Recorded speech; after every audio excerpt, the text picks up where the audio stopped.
Bismillahirrahmanirrahim. Assalamualaikum warahmatullahi wabarakatuh. Alhamdulillahirabbil alamin wassalatu wassalamu ala rasulillahil karim wa ala alihi wa sahbihi ajma'in wa ba'du. Fa ya ahbaballahi wa ahbab rasulih sallallahu alaihi wasallam. As-saimin was-saimat khasatan usi nafsi wa iyyakum bi taqwallahi faqad fazal muttaqun. Fala tamutunna illa wa antum muslimun. Faqala ta'ala ya ayyuhalladzina amanu taqullaha haqqa tuqatih wa la tamutunna illa wa antum muslimun.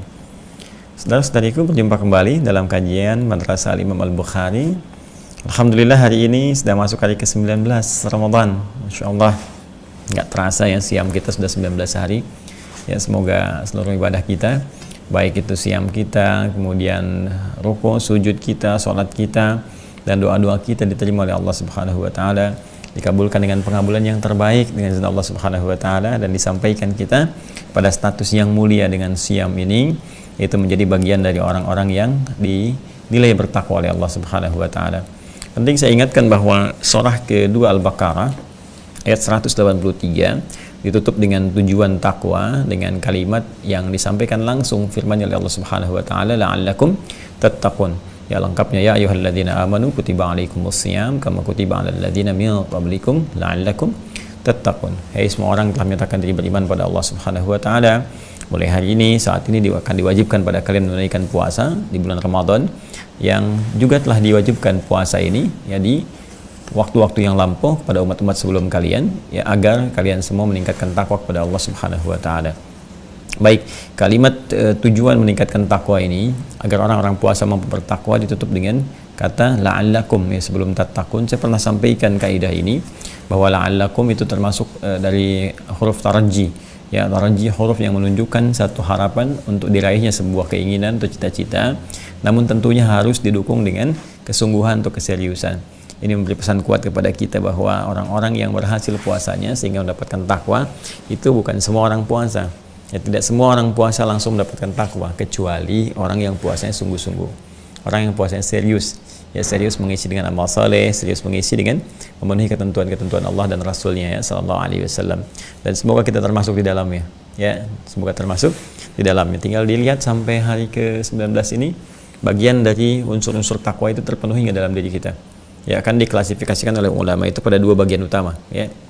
Yang satu, imtithalu awamirih, ya menunaikan perintah-perintah Allah Subhanahu wa Ta'ala, bentuknya jama' awamir kan, perintah-perintah Allah, kayak sholat kan diperintahkan Allah, gitu kan. Kemudian apalagi misalnya ya termasuk zakat ya diperintahkan Allah Subhanahu wa Ta'ala, termasuk amalan-amalan sunnah yang sifatnya disampaikan juga baik dalam Al-Quran, tegaskan oleh Nabi Sallallahu Alaihi Wasallam, baik dari interaksi dengan Al-Quran, bacaan Quran, tilawah Qurannya, kajian, termasuk juga hafalan. Kemudian juga ya hal terkait dengan infak, ya, sedekah, berbuat baik kepada orang-orang sekitaran. Nah, tinggal dilihat selama Ramadan ini meningkat atau tidak. Ya, sholatnya dari fardu meningkat dengan sunnah, senang kita tunaikan, lebih semangat lagi. Kemudian juga interaksi dengan Al-Quran, senang karena mengejar bacaan-bacaan, ya, kajian-kajian dan sebagainya. Pun demikian, bagian sesi yang kedua yang juga tidak kalah penting adalah wajna binawahihi, menjauhi, meninggalkan larangan-larangan Allah Subhanahu wa Ta'ala. Artinya ada transformasi karakter, transformasi perbuatan kita dari yang semula barangkali ada perbuatan-perbuatan yang tidak tepat, yang ukurnya dari ujung kepala sampai ke ujung kaki kita, dari pandangan, ya, pendengaran, kemudian tutur ucapan sampai ke ujung kaki.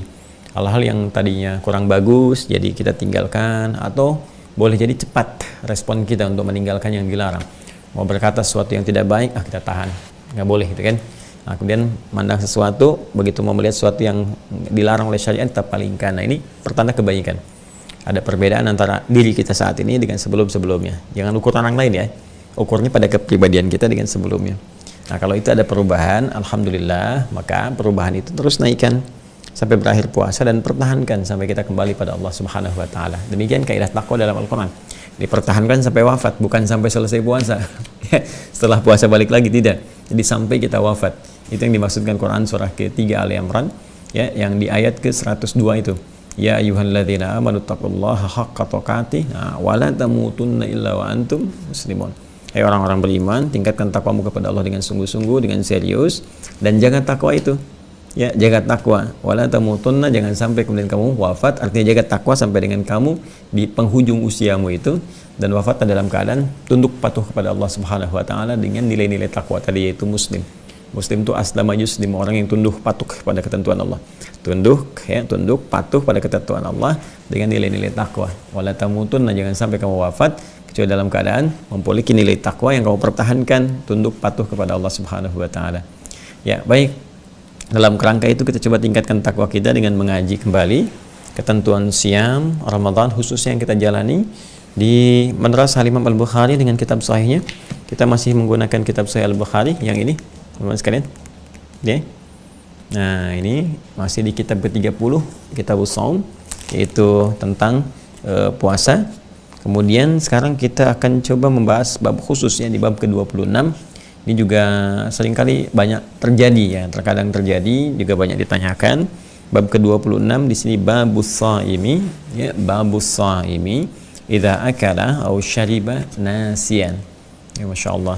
Babus shaimi, saya sudah pernah terangkan ya bahwa Imam Al-Bukhari sering memberikan variasi dalam tuturan subtema, penyampaian subtema atau bab dalam bahasa beliau. Jadi kalau temanya disebut dengan kitab, subnya disebut dengan bab.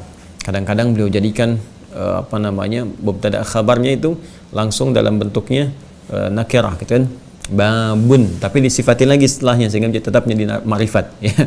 Atau beliau jadikan kemudian dengan mudhaf ilaih, disandarkan seperti babu ya, kemudian tanwinnya hilang tapi disandarkan pada kalimat setelahnya.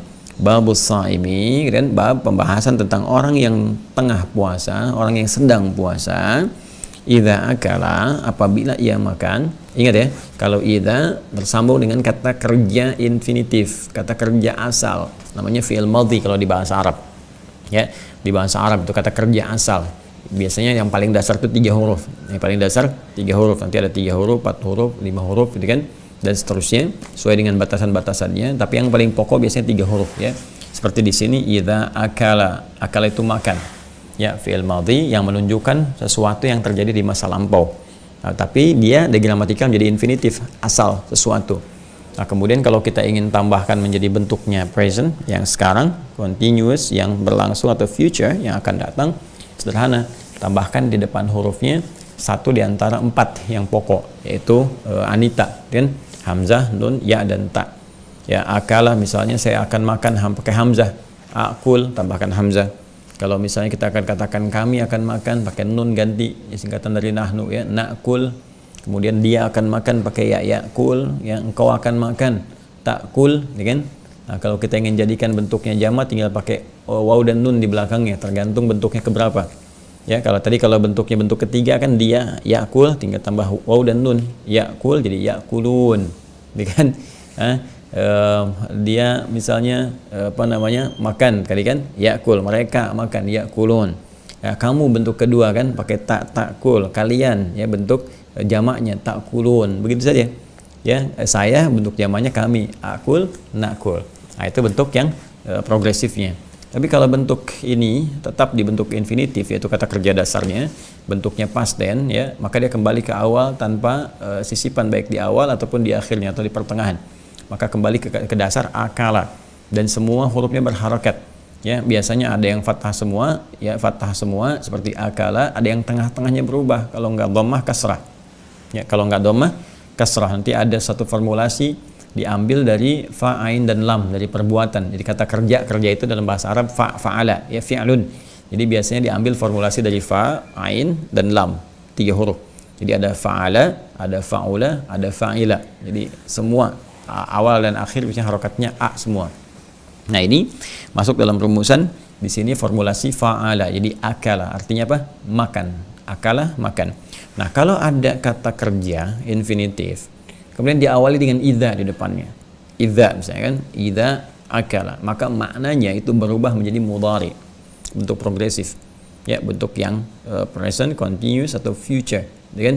Jadi kalau ada idza sebelumnya, idza itu diartikan apabila, jika, idza apabila atau jika ya. Jadi kalau ada misalnya idza, setelahnya kemudian bentuknya bentuk fi'il madhi infinitif, maka maknanya mudhari ya. Seperti di Al-Quran misalnya kita katakan, bacakan surah An-Nasr ya, idza jaa nasrullahi wal fath. Idza ya, idza jaa apabila ya pertolongan Allah Subhanahu wa taala dalam menaklukkan kota Makkah itu telah tiba ya, telah tiba. Nah, itu waktu surat ini turun belum tiba Fatu Makkah itu. Ya, tapi turun untuk menegaskan pada saat itu, memberikan motivasi kekuatan seperti turunnya surah Al-Fatah kan, inna fatahna laka fatham mubina. Jadi memberikan kekuatan kepada umat Islam supaya semangat lagi, di depan mata nih sesuatu yang di depan mata telah tiba, ditanamkan kepada kita sehingga kuat motivasi itu untuk melakukan Fathu Makkah dengan cara yang damai dengan izin Allah Subhanahu wa taala.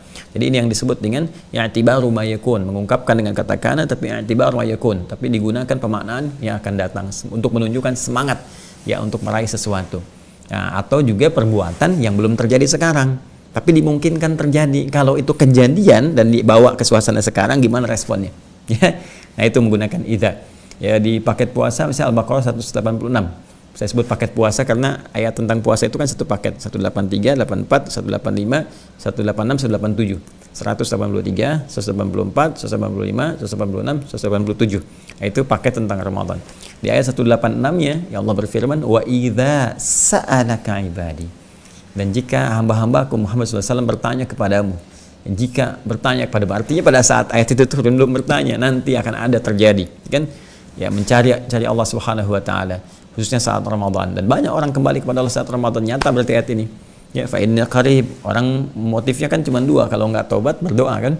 Maka sebelum itu terjadi Allah tegaskan supaya semangat dalam menuju Allah Subhanahu wa taala. Ya, wa idza sa'alaka ibadi anni fa inni qarib ujibu da'watad da'i. Sebelum mereka tanya Allah langsung jawab dulu. Jadi supaya semangat. Oh iya ya, kalau saya mau berdoa gimana Allah jawab nggak? Sebelum kita tanya Allah langsung katakan aku akan jawab. Supaya kita semangat doa, termotivasi kita berdoa. Ya, cuma nanti bagaimana supaya Allah cepat jawab dijelaskan kemudian tadi kelengkapan ayat itu, falyastajibu li, kamu respon juga cepat seruanku. Jangan kamu menyeru kepada Allah pengen cepat direspon, aku seru kamu nggak respon kan? Jadi nggak adil di sini. Allah ngajarin kita kan. Kemudian waliyu'minu bila'allahum yarsyudun, dan yakin kepadaku agar kamu mendapatkan pencerahan atau petunjuk dari Allah Subhanahu wa taala. Kembali ke sini. Jadi babus shaimi, bab yang mengajarkan, menyampaikan informasi kepada kita tentang orang yang sedang puasa idza akala, dan ada kejadian tiba-tiba kemudian dia makan misalnya. Ya, apabila dia makan au syariba, atau minum nasian karena lupa.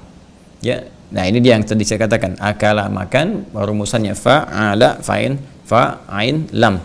Kemudian syariba kan shin syariba jadi fa'ila. Ini kalau Anda belajar ilmu sharaf nanti satu waktu kita belajar ya. Di Mira insyaallah. Jadi kita siapkan formulasinya. Sekarang tinggal berapa lagi tadi saya cek itu sekitar 200-an ya.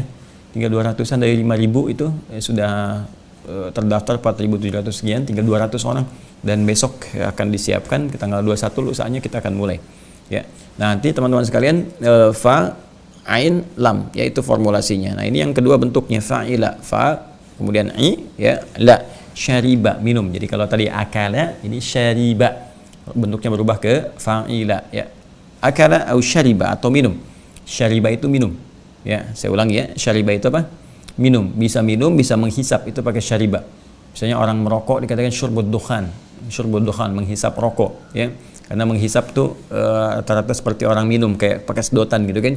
Makanya orang Arab menggunakan kata syariba, syurbud dukhan. Babus shaimi, bab yang menyampaikan tentang orang yang sedang puasa idza akala, bagaimana hukumnya kalau ia makan au syariba atau ia minum nasian karena lupa. Nasian, keterangan ya, halnya karena dia apa? Karena lupa. Nasya yansa ya fahuwa nasin, kemudian di sini dikatakan nasin, maka ngambil ke subjeknya nasian, keterangannya halnya orang itu tengah dalam keadaan lupa. Jadi bukan makan biasa, jadi bukan tiba-tiba makan lupa, nggak begitu ya. Ini memang apa namanya, bagian fitnah dari kehidupan. Nasya dari kata nasya yansa. Nah, ini repot nih, makanan pokok kita nasi ya. Makanan pokok kita apa? Nasi. Karena itu cepat bikin lupa dia. Lupa. Orang korupsi itu tahu salah, cuman lagi korupsi dia lupa kalau itu salah. Orang nyogok itu tahu nyogok itu salah, cuman kalau lagi nyogok dia lupa. Makanan pokoknya nasi. Nah, ini coba canda aja ya, ada keterkaitan antara bahasa Indonesia dengan bahasa Arab dalam konteks itu, walaupun nanti banyak kosakata bahasa Arab diserap ke dalam bahasa Indonesia, banyak sekali, dan bahkan jadi undang-undang ya, seperti musyawarah di Pancasila kan ya. Kemudian di ayat keempat tuh banyak bahasa Arab tuh, kerakyatan, rakyat tuh di bahasa Arab yang dipimpin oleh hikmat ya, kebijaksanaan dalam permusyawaratan, musyawaratnya perwakilan, wakil bahasa Arab semua tuh ya. Baik, ketuhanan yang Maha Esa, qul huwallahu ahad, ya, kemanusiaan yang adil dan beradab itu kan. Jadi adil tuh, adil dari bahasa Arab. Adab juga sama ya, Persatuan Indonesia Satuan Indonesia, kerakyatan yang dipimpin tadi, keadilan sosial bagi seluruh rakyat, banyak sekali ya diserap. Tapi nggak semua kata-kata harus dikait-kaitkan juga. Oh ini asalnya dari bahasa Arab, nggak juga. Kalau nggak cocok jangan dicocok-cocokin. Cocok logi namanya itu. Jadi nasian itu artinya apa? Lupa. Kasusnya di bab ini kita akan bahas orang yang sedang puasa dia lupa, ya dalam keadaan lupa itu sedang makan atau minum, bagaimana hukumnya? Baik. Waqala Atha, nah ini dia yang mau saya sampaikan. Jadi Al-Imam Al-Bukhari itu punya satu mekanisme atau satu uslub kalau dalam bahasa Arab ya. Uslub itu gaya bahasa atau gaya tampilan ketika menyampaikan hadis ini. Kadang-kadang beliau mendahulukan sebuah standar penjelasan dasar. Ya, ada yang dengan ayat Al-Qur'annya dulu, ini loh dasar hadisnya yang pernah saya sampaikan di awal waktu kita bahas pertama kali kitab As-Shaum. Jadi ini ayat Quran dulu, kan? Atau hal umum yang disampaikan Nabi terkait dengan tema ini penting sekali. Kita pelajari teman-teman, kalau kita baca hadisnya hanya mengambil 1-2 saja, maka nanti hukumnya akan parsial. Ini persoalan serius nanti di bab-bab yang sering diperselisihkan, biasanya nanti akan muncul persoalan-persoalan ini. Ya, seperti nanti misalnya bab tentang pakaian yang menjulur, misalnya kan isbal itu kan. Terus ada beberapa yang lainnya juga itu akan rentan ya perbedaan pendapat, atau bahkan di beberapa tempat perselisihan kalau mengambil parsial-parsial 1, 2, 3, 4. Di kitab 77 kan nanti kalau Anda belajar Sahih Al-Bukhari dengan teliti, kitab 77 kan tentang kitabul libas, tentang pakaian. Ya, itu dibuka dengan judul besar dulu. Nah, semua hadis turunannya terkait dengan judul besar itu. Itu bagaimana orang-orang yang tampil dengan pakaian karena sombong atau berlebihan. Jadi ada konsekuensi, turun ke bawah 1, 2, 3, 4 kaitan hadisnya. Nah, itu yang penting kita baca. Jadi ada judul besar dulu, atau bahkan berupa firman Allah Subhanahu wa taala, kemudian diturunkan hadis-hadis terkait dengan itu.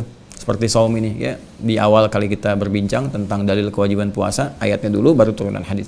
Atau judul besar hadis Nabi SAW seperti sebelum-sebelumnya pernah kita bahas. Ya, ini yang Nabi sedang bahas. Nah, tentang barokah sahur kan ada beberapa hadis nih. Ya, disebutkan dulu judul besarnya, ya, tentang barokah sahur, tentang jangan sampai misalnya adzannya Bilal menjadikan kalian menghentikan sahur, gitu kan? Itu kan pernah kita bahas juga. Nah, sebelumnya teman-teman sekalian itu di bab yang ke-17 kan, baru turunannya ada hadis lagi satu, kan, terus. Nah, ini juga sama. Kalau enggak nanti dari Al-Quran, dari hadis atau qaul dari para sahabat, kan, atau tabi'in, tampilkan dulu oleh beliau, nanti ke bawahnya apa turunannya. Nah, ini mekanisme yang bagus untuk pendalilan kepada kita. Jadi kalau kita mau berdalil pertama kali, maka dasarkan pada firman Allah Subhanahu wa taala yang paling kuat. Yang kedua dari hadis Nabi SAW. Yang ketiga kita lihat ijma', ya, atau turunan dari pernyataan para sahabat pada umumnya, kemudian dari tabi'in dan turunannya, ya, baru kemudian kita lihat ke qiyas, ya, dan seterusnya.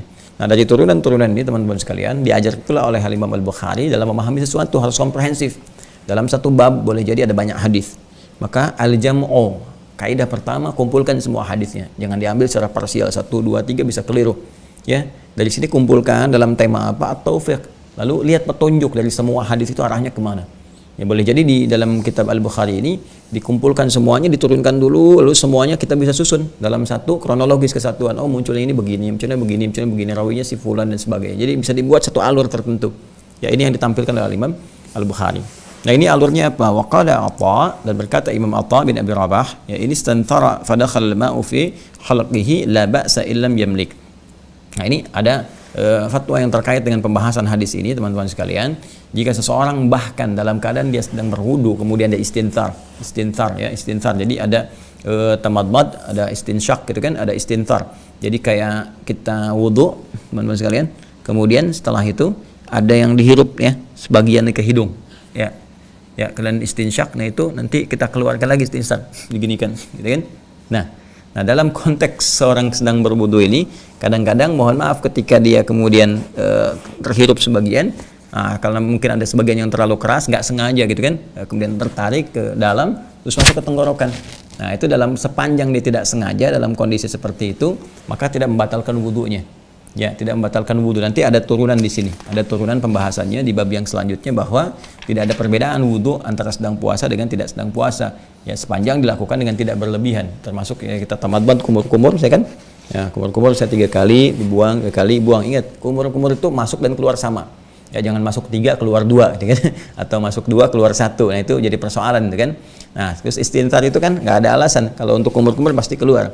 Tapi kalau kita istinsyak, menurut sekalian, dihirup ke sini, kemudian kita mau keluarkan di apa namanya disebarkan gitu kan atau dibuang seperti ini. Nah, kadang-kadang pas kita baru sirup ada sebagian yang ketarik itu kan karena misalnya ada kejadian tertentu atau kita ingin bersihkan virus yang ingin kita keluarkan. Nah, nggak sengaja kemudian masuk ke bagian belakang, ini dari hidung ke atas ke laring gitu kan, faring kemudian masuk ke tenggorokan.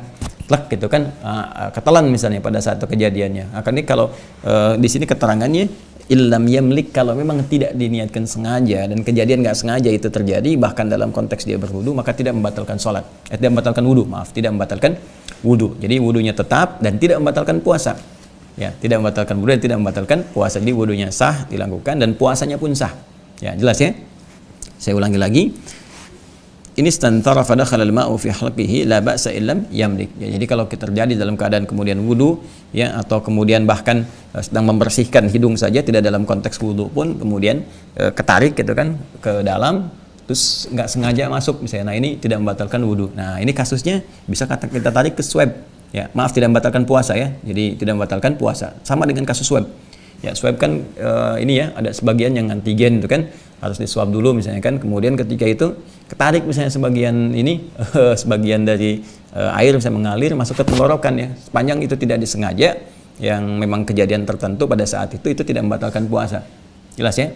Kecuali kalau kita pesen misalnya, Mas agak dorong dikit biar agak sensasi di tenggorokan misalnya ya, sedang puasa. Nah, itu diniatkan seperti itu, maka itu masuk kategori yamlik. Di sini illam yamlik, kalau tidak diniatkan maka tidak membatalkan puasa. Jadi yang diswab ya lewat hidung kemudian itu tidak membatalkan puasa, tetap berjalan seperti adanya. Wa qala al-Hasanu, bahkan Imam Al-Hasan Al-Basri juga menyampaikan idza dakhala khalqahu adz-dzubab fala syai'un 'alaihi. Ya, bahkan kalau nggak sengaja misalnya sedang menguap, nggak ditutup, nah ini makanya ya tiba-tiba lalat masuk. Ini kejadian, beliau bisa kejadian lalat atau yang semisalnya gitu kan, lalu masuk tiba-tiba ketelan ke tenggorokan ya, nah, itu tidak membatalkan juga puasa ya. Kecuali kalau Anda misalnya lalat sedang terbang, nyamuk begini Anda begini kan, nah masuk itu nggak ada kerjaan dan jelas tuh membatalkan puasa. Ini disebutkan antisipasi karena di beberapa kasus terjadi. Bagi kita mungkin kayaknya nggak mungkin ya, tapi beberapa tempat mungkin saja terjadi. Ya, apalagi mungkin di padang pasir, di gurun dan sebagainya, ya sedang tertidur tiba-tiba menguap, ada hewan masuk atau apa gitu kan.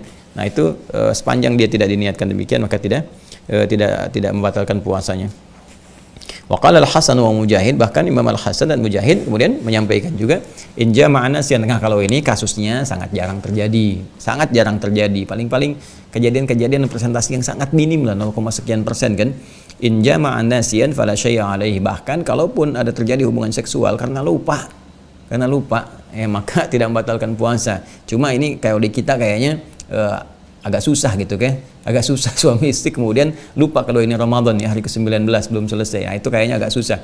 Kecuali kasusnya teman-teman sekalian mungkin di waktu-waktu dia tidak mendapatkan informasi di akhir bulan Sya'ban, terus jauh dari informasi, nggak tahu ilmu hisab, nggak tahu juga kemudian ru'yat seperti apa, tiba-tiba kemudian dia nggak sadar gitu kan, besok paginya misalnya kan dalam keadaan sedang sudah masuk awal Ramadan, dia nggak tahu, tiba-tiba kemudian berhubungan seksual, misal terjadi seperti itu, maka ketika ingat dia terjadi bahwa ini boleh jadi masuk ke hari puasa gitu kan, atau dia nggak lihat jam ya subuh kan, tiba kemudian sudah masuk waktunya, nah itu dalam kondisi lupa seperti itu maka tidak membatalkan puasanya. Kecuali kalau sengaja dia lakukan dan dia tahu itu sudah masuk waktu puasa ya. Dan ini kasus yang terakhir ini jarang-jarang terjadi. Kemudian hadisnya, nah ini hadis yang akan kita bacakan. Apa dalil yang menjadikan pendapat-pendapat itu muncul ya dan menjadi dasar dalam patokan kehidupan kita? Qala haddatsana Abdan akhbarana Yazid bin Zurai' haddatsana Hisham haddatsana Ibnu Sirin an Abi Hurairah radhiyallahu taala anhu. Hadisnya kembali kepada sahabat Abu Hurairah yaitu Abdurrahman bin Sakhar, semoga Allah meridai beliau. Dari Nabi sallallahu alaihi wasallam, dari Nabi sallallahu alaihi wasallam, perhatikan kalimatnya. Qala, Nabi menyampaikan idza nasiya, apabila seseorang lupa. Ya, idza nasiya, apabila seseorang lupa di waktu puasanya ya. Ya, fa akala wa syariba, sedangkan dia tengah dalam keadaan sedang makan dan minum. Ya, jadi idza nasiya, apabila seorang itu lupa, fa akala wa syariba, kemudian dia makan dan minum, ya falyutimma shaumahu, maka hendaknya teruskan ya puasanya. Jadi setelah dia makan ya minum atau terjadi di tengah-tengah, ini bisa kejadian ya sedang ngemil misalnya kan ya, ini bisa terjadi biasanya di puasa-puasa sunnah karena ini hadisnya umum sekali. Umum, bisa mencakup ke puasa sunnah, bisa juga puasa wajib. Tapi bisa kejadian saat Ramadan. Ya, jadi dia sedang makan, ya, kemudian lupa ya karena banyak pekerjaan apa-apa atau minum, gitu kan. Nah, atau dia sedang makan, selesai itu dia ingat, oh ini kan sedang puasa. Gimana hukumnya? Maka kata Nabi, falyutimma shaumahu, maka hendaklah ia teruskan saja puasanya. Fa innama at'amahu Allahu wa saqah. Masyaallah, maka sungguh yang beri makan dan minuman itu Allah Subhanahu wa taala. Itu bonus lah. Bahasa lainnya bonus dari Allah Subhanahu wa taala sebagai karunia kepadanya. Nah, jadi kalau terjadi situasi demikian, maka teruskan, tetap dianggap puasanya sempurna. Ya, tapi jangan dibuat-buat. Besok nyobain, lupa ya Allah lupakan aku. Tidak juga. Ya, begitu sedang makan, kamu kok makan?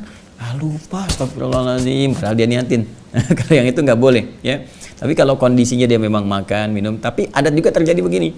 Begitu sedang misalnya mau ngunyah, dia inget tuh puasa, atau dia ingatkan kawan tiba-tiba misalnya, bukan puasa. Nah, itu langsung keluarkan lagi. Ya, jangan langsung dibalas begini. Begitu sedang makan, kamu kan puasa. Lupa, kamu ingetin sih, biar lupa dulu. Nah, itu juga nggak boleh terjadi, ya. Nggak boleh terjadi. Nah, ini pakai innama. Fa innama, kata Nabi, ingat, innama itu adatul hasri. Adatul hasri, hukum yang membatasi sesuatu. Ya, membatasi sesuatu dalam konteks informatif itu saja. Dan biasanya kalau sudah pakai innama, itu sifatnya ketat. Ketat dalam hukum fikih itu nggak boleh keluar dari ruang itu. Ya, dan terjadinya jarang. Ya, terjadi jarang kalau dalam kejadian-kejadian yang khusus. Ya, kalau dalam ketentuan fikih tertentu yang berupa perintah atau larangan, sifatnya sangat ketat, hanya di situ saja nggak boleh keluar. Ya, karena itu misalnya seperti pemberian zakat ya pada 8 golongan di At-Taubah ayat 60 itu kan, itu pakai innama kan, innamas shadaqatu lil fuqara wal masakin wal 'amilina 'alaiha wal mu'allafati qulubuhum wa fir riqab, ya kan, wal gharimin, kemudian wa fi sabilillah wa ibnis sabil, 8 golongan. Nah, pakai innama untuk memberikan kesan bahwa zakat dikeluarkan hanya boleh untuk golongan itu saja, nggak boleh keluar dari situ, ketat ya, nggak boleh sembarangan tadi zakat diberikan kepada di luar golongan itu. Ya, yatim nggak disebutkan di situ, tapi kalau yatim punya sifat dari 8 ini boleh diberikan. Misalnya yatim yang fakir boleh, kan? Yatim yang miskin boleh, tapi yatim yang kaya, misalnya orang kaya harta 1.000 triliun kan, meninggal dunia bapaknya anaknya dapat zakat, tidak. Kalau infak dia bisa dapat, karena yatim pun dapat bagian dari infak. Infak itu harus diberikan pada orang yang miskin atau fakir, tapi nanti orang-orang standar baik pun dalam konteks status sosialnya, misalnya orang kaya, kita ingin berikan infak. Infak itu kan harus uang bentuknya. Infak itu bisa hadiah, ya. Ada orang tua meninggal, dia kaya betul, kan? Terus ada anaknya, kemudian hidup dalam keadaan yatim, kita datang hibur dia. Kita berikan infak yang berupa hadiah, kan? Mobil-mobilan misalnya kan, atau pakaian yang bagus yang dia senangi dengan gambar-gambar yang elok, yang baik, yang dibenarkan syariat. Kita bisa berikan, itu infak. Itu boleh. Itu boleh, tapi kalau zakat nggak boleh. Ya, di mana Ustaz dalilnya? Di Al-Baqarah ayat 215. Yas'alunaka madza yunfiqun qul ma anfaqtum min khair falil walidain wal aqrabin wal yatama wal masakin wabnis sabil. Ya, jadi infak itu boleh diberikan ya kepada misalnya yatim, boleh di situ ya. Kalau misalnya orang-orang yang ini yatimnya pun mampu atau apa, boleh kita berikan dalam bentuk infak. Tapi kalau zakat tidak, diikat dengan 8 tadi saja. Nah, kembali ke sini, ini pun kejadian-kejadian lupa yang Allah kasih itu terbatas pada ketentuan khusus saja. Nggak semua bisa kejadian demikian. Ya, jarang kejadiannya, nggak bisa dibuat-buat. Jadi nggak bisa kita mengada-ngadakan sesuatu terjadi bisa seperti itu, tidak. Ya, ini kasusnya kasus jarang, tapi kalau Nabi sebutkan bisa jadi muncul dalam kehidupan. Ya, bisa dimuncul. Dan kalau ada orang yang mengalami dalam peristiwa itu, teruskan puasanya, jangan lihat komentar orang lain. Saya pernah kejadian nih seperti ini, puasa sunnah waktu di Tripoli di Libya. Wah, itu masya Allah kejadian paling indah selama hidup dalam beribadah. Puasa sunnah tapi bukan puasa fardu, ya, bukan wajib. Puasa sunnah, kurang makan, udah makan enak banget, makan kenyang gitu ya, makan siang gitu, makan siang, udah dari masjid biasanya kita ke rumah makan, udah makan, udah enak, udah semuanya, udah beres pokoknya, lengkap semuanya. Nah, tiba kemudian keluar, ngobrol dengan beberapa kawan ngobrol-ngobrol, saya ingat, hari ini kan puasa sunnah ya, saya puasa sebetulnya gitu. Teman, masa sih gitu ya, puasa? Ya saya puasa. Alhamdulillah tuh keadaan-keadaan semacam itu. Ya itu jarang kejadiannya. Ya. Nah, ini kasusnya teruskan puasanya. Ustaz, bagaimana kalau kejadian di mimpi? Mimpi dikasih makan, dia tiduran terus makan gitu kan? Ah, itu mimpi tidak mengikat keadaannya. Jadi kalau mimpi mah udah pasti terusin aja. Ya udah pasti terusin. Jelas ya? Ini kejadian di alam nyata. Ini diriwayatkan pula oleh Imam Muslim, akhrajahu Muslim, nomor hadis 1155. Saya ulang ya, nomor hadis 1155. Jadi ini yang kita bisa bahas teman-teman sekalian, ini yang bisa kita ulas dari hal yang terkait dengan hukum orang puasa apabila dia lupa atau kemudian dalam lupanya itu dia makan atau minum ataupun berhubungan melakukan kegiatan yang otomatis membatalkan. Nah, ini sifatnya bukan merusak ya. Ingat, ini berbicara tentang yang membatalkan. Jadi tadi makan, minum, jelasnya berhubungan seksual gitu. Tapi kalau memang merusak itu jarang dilekatkan dengan konteks lupa. Ya, kecuali perbuatan maksiat yang sifatnya salah. Yang sifatnya salah ya, semacam misalnya mencela gitu kan, gibah dalam beberapa bikin hoax dengan disengaja. Nah, itu khata. Walaupun beberapa bagian di situ, maaf sekali, beberapa bagian di situ ada yang disebabkan karena lupa, karena saking cepatnya dia nggak sadar melakukan perbuatan itu gitu. Nah, itu membatalkan puasa sih tidak, cuman dia merusak pahala puasanya. Ini yang beda dengan yang membatalkan tadi. Kalau yang membatalkan makan, minum, lupa, tetap puasanya nggak batal, tetap terus. Ya, dia dapat anugerah dari Allah. Ya, fa innama at'amahullahu wa saqah, tapi Allah yang memberikan makanan kepadanya dan memberikan minuman kepada dia. Tapi kalau yang lupa dari segi maksiat, semacam lupa gibahin orang gitu kan, dalam konteks bicara yang kotor-kotor dia lupa gitu kan, dan lupa nulis sesuatu yang kotor ya nggak dihapus lagi misalnya kan, atau lupa kemudian berselisih dengan orang lain padahal dilarang gitu kan. Nah, itu sesuatu yang menimbulkan kerusakan pada pahala puasa. Jadi kalaupun dia lupa, ya dengan lupanya itu dia tinggalkan ya, tapi tetap dalam kondisi ini dia merusak pahala puasanya ya, kecuali dia istighfari, dia tobati kepada Allah gitu kan, dan dia kemudian coba tinggalkan itu atau dia keluar dari suasana itu. Jadi kalau sedang ada orang gibah jangan gabung, tapi Anda keluar ya, maka itu dengan izin Allah Subhanahu wa taala mudah-mudahan bisa kemudian mengampuni dosa-dosa dan menghapuskan hal yang tadi yang kotor. Ya, saya kira itu ya teman-teman sekalian untuk pembahasan kita kali ini, singkat, padat, tapi juga mudah-mudahan memberikan informasi yang bisa kita praktekkan dalam kehidupan. Ini saja yang kita sampaikan pelan-pelan dulu ya, supaya nanti kita dapat ilmu yang bertahap. Dan insya Allah saya ingatkan kepada teman-teman sekalian, hari ini sudah tanggal 19 ya, tanggal 19 kita akan berada ke ujung-ujung Ramadan, besok sudah 20 kan, dan sudah mau masuk ke 10 hari terakhir. Dan Nabi menyampaikan dalam hadis yang sahih di hadis Muslim, supaya kita mengencangkan ikat pinggang ya, kencangkan ikat pinggangmu kata Nabi SAW. Ini sebetulnya semua sama, dari hari pertama Ramadan kencangkan ikat pinggang, pertengahan Ramadan kencangkan, akhir juga sama. Cuma biasanya dalam perlombaan, dalam mengejar sesuatu keutamaan, kalau panjang ya fasenya kan, panjang kemudian masanya itu tidak sedikit ada beberapa golongan-golongan yang mulai menurun kan. Nah, ada mulai yang semangatnya mulai berkurang, ke masjidnya mulai pertimbangan dengan aspek-aspek lain yang dikejar dunianya, itu sudah fenomena. Dan itu diingatkan Nabi 15 abad yang lalu, sudah ketahuan, sudah diprediksi akan terjadi gitu kan. Maka dari itu saya ingin mengingatkan pada diri saya sendiri, mengajak teman-teman juga ya, jangan sampai kendor, teruskan lagi, tetap semangat karena itu nanti ada sunnah i'tikaf itu kan di 10 hari terakhir ini untuk meningkatkan semangat kita, konsentrasi kita, dan fokus kita untuk ibadah kepada Allah Subhanahu wa taala. Semoga Allah berikan kekuatan kepada kita semua.